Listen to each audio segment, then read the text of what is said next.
Welcome back, YouTube. Today we're giving you 5 things you should know before getting a bearded dragon. Stay tuned.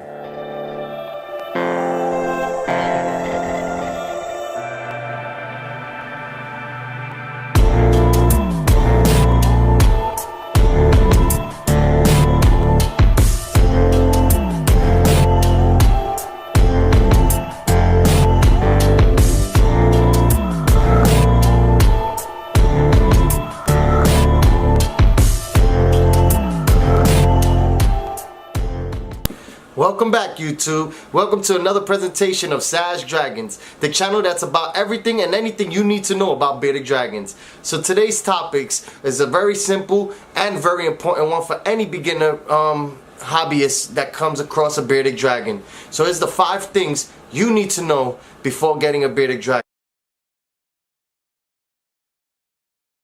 Number 1 is going to be do ample amount of research. Research is the number 1 thing, and it should not just apply towards bearded dragon. It should be applied towards any animal that you're trying to take into your care.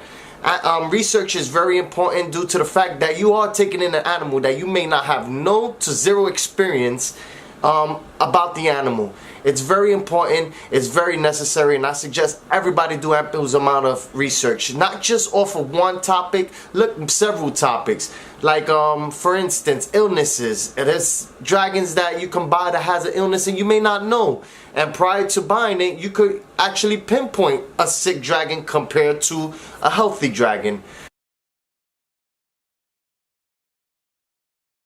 Number 2 is husbandry. It's very important for a bearded dragon to have a correct husbandry and the correct setup for them. Number 1, because they tend to go from a baby to a juvenile to a full-grown adult in no time. So the best suggestion for me to you guys, like I'll tell anybody else, is to get a 40-gallon breeder. That's the smallest size tank you should get for a bearded dragon. Number 1, if you do get a baby or a juvenile, they grow into it. You would never have to spend another dollar for another house for them, or husbandry, excuse me. So my suggestion is always start off with a 40. This could be a little controversial because a lot of people say baby bearded dragons tend to get a little stressed because of the big environment they got. But think about in the wild, when they're babies, they got the world at their feet. So that could be counteracted. So my suggestion is always start off with a 40-gallon breeder. Substrate goes also with husbandry. Substrate is very important. I definitely do not recommend sand. I don't care what age or what stage your bearded dragon's in. Yes, it looks beautiful, but a big X, a big no. Do not get any sand, any wood chips, anything that could cause them impaction that they could eat it by accident.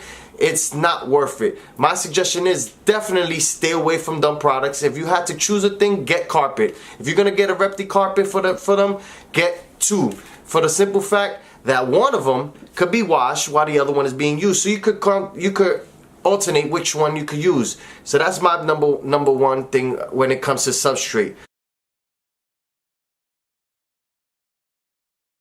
Number 3, brumation. Brumation is the equivalent of a bear's hibernation for a bearded dragon. Now my suggestion has always been, when your animal is going towards this stage, I recommend that you take them to a vet and get them checked out to make sure they are perfectly healthy before going to this stage. A few ways you could determine if your dragon is going into a brumation is that they tend to be a little more lethargic than they usually are. They like to hang out towards the cooler side of the tank or the enclosure rather than be in the basking side and basking as usual. They tend to not eat as much and they tend to not be themselves. And this stage, they do look like they're sick and they do tend to sleep a lot more. So my suggestion is about once a week, take them out, bathe them, give them a little water, see if they eat here and there, but leave them alone as much as possible. They do not like to be bothered, and that's my number 1 suggestion for when it comes to brumation.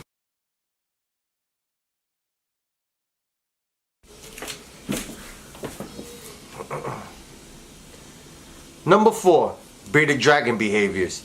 Bearded dragons tend to display different type of behaviors based on their surroundings and based on their moods. So there are several behaviors that bearded dragons tend to display in front of us, and some of them are very cute and some of them could be a little disturbing and kind of scary. So a few of the ones that I'm gonna go over with are like hand waving. So hand waving could be a sign of submissiveness where they don't want no problems. They waving like, hey, there's no problems here. Everything is cool. We understand you're the boss. I'm here just enjoy my space. That's a sign that they tend to give off to humans and also to their counterparts. Another sign that they do is the hand stomping and head bopping. Now for males, they tend to do that a lot, especially if they see a female bearded dragon near their presence. They tend to get their whole beard black, which is where they get their name from, bearded dragon, and extend the lower part of their throats so that it extends and gets black, and it does look like a beard, so that's why they get their names.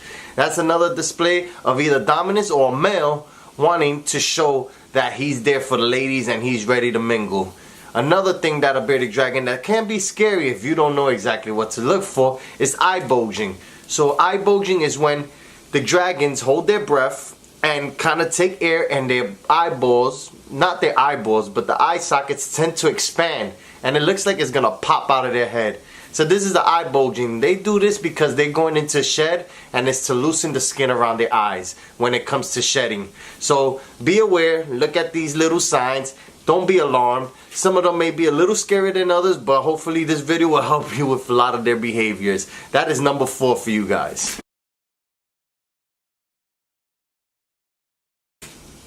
Number 5 will have to be cost. Bearded dragons are very pricey. For instance, a bearded dragon eats a whole lot, especially from the stage of a baby and a juvenile to an adult. In that little stage from a baby to a juvenile, bearded dragons eat a whole lot of insects. So the majority of their feeding is going to be insects. I would say about 90% of their intake will be insects, and the 10% will be veggies. As they get to the adult stage, that actually flips around. But the initial setup is always going to be what costs the most, such as what you see behind me, an enclosure. Just for the whole setup, which includes like something like a basking bulb, UVB, the lamps, the tank or the enclosure, the rugs, the whole nine is gonna be anywhere from $200 to $300+ just to get it set up, like I said. And you also got to remember, just to make sure that your dragon lives long and has a healthy life, you are gonna have to take your dragon to the vet so it could get a visit and get a clean bill of health. Like I said, this is not to discourage anybody from getting a bearded dragon. Once again, I love these animals. I would not be doing this if I didn't love these animals. Bearded dragons are my number 1 choice of animal to get. But be mindful for every 5 reasons that I gave you, and just before you buy one, just make sure you check off every list that I just gave you. There you go, guys, our top 5 things you should know before buying a bearded dragon. Like I said, if you liked all the 5 tips that we gave you, please hit that thumbs up and like this video, and don't forget to subscribe to our channel for further content on bearded dragons. Hope to see you guys soon, and thank you once again for watching us. See you guys later.